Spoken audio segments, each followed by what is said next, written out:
বৃষ্টির জমা জলে বেয়াল দশা, রাস্তার উপর দিয়ে জলের সুত, রাস্তায় আঁটু জল। শিলচর বেরেঙ্গা নতুন সড়ক পয়েন্ট থেকে বাগাডোর সাহেববাড়ি পর্যন্ত বিভিন্ন জায়গায় দীর্ঘদিন ধরে জমা জলের সমস্যায় ভুগছেন পথচারী থেকে শুরু করে স্কুল পড়ুয়া ছাত্রছাত্রীরা। একদিন হালকা বৃষ্টি হলে 7 দিন রাস্তার উপর জল জমা হয়ে থাকে। দুর্গন্ধযুক্ত জমা জল রাস্তার উপর দিয়ে যাওয়ার ফলে বিভিন্ন রোগে ভুগছেন পথচারী সহ ছাত্রছাত্রীরা। বৃষ্টির জল নিষ্কাশনের জন্য অস্থায়ী ড্রেন নির্মাণ করা হলেও নিজ নিজ স্বার্থের জন্য ড্রেনের উপর মাটি ফেলে রাখার কারণে ড্রেন বন্ধ হয়, যার ফলে রাস্তার উপর দিয়ে আঁটু জল হয়ে থাকে।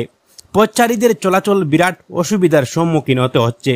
অন্যদিকে রাস্তার অবস্থা দিন দিন বিপজ্জনক হয়ে দাঁড়াচ্ছে। নতুন সড়ক পয়েন্টে শুধুমাত্র 100 মিটার জায়গায় ড্রেনের অভাবে নষ্ট হচ্ছে রাস্তাঘাট চলাফেরা।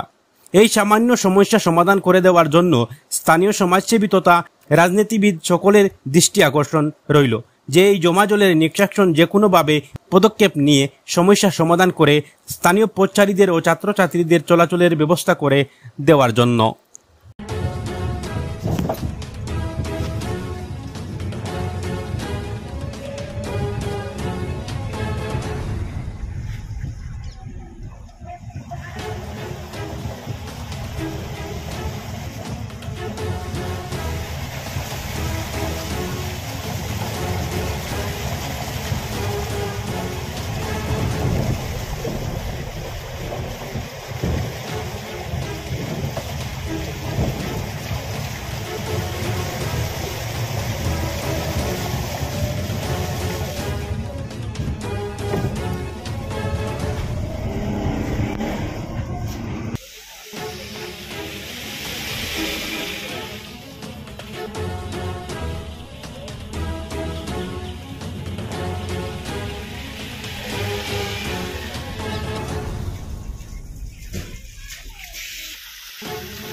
पानी है प्लाट की बात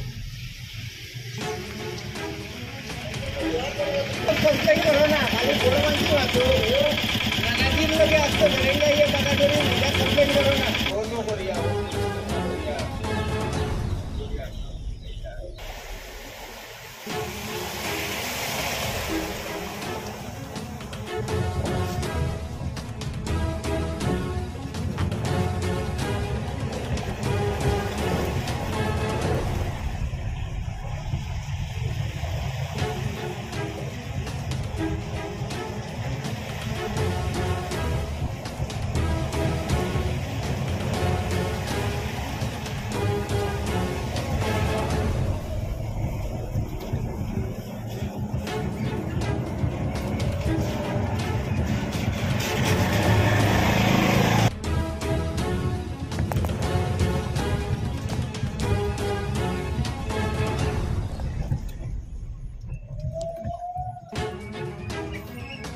नहीं बे मजी बता रहा वो कैसे जाओ